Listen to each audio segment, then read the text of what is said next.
L'influenza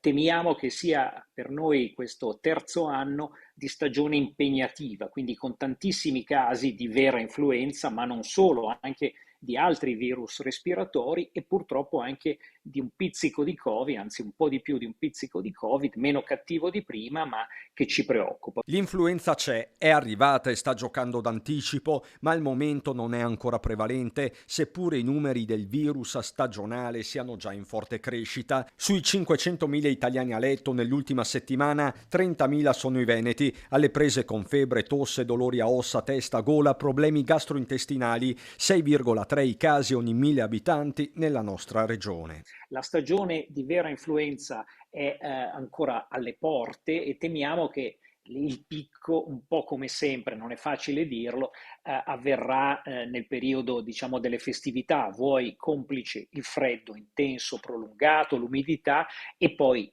i bellissimi e necessari viaggi, baci, abbracci, momenti di incontro che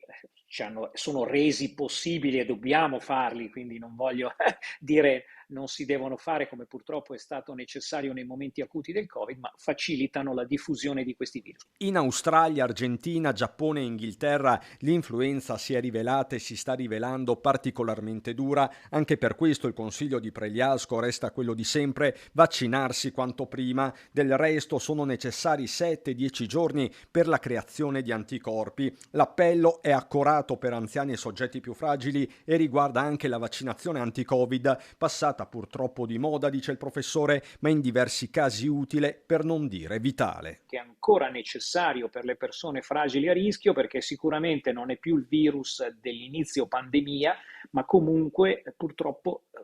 uccide, bisogna dirlo, 10-20 persone a settimana, tra gli anziani, tra le persone fragili, che con un vaccino possono evitare queste complicanze.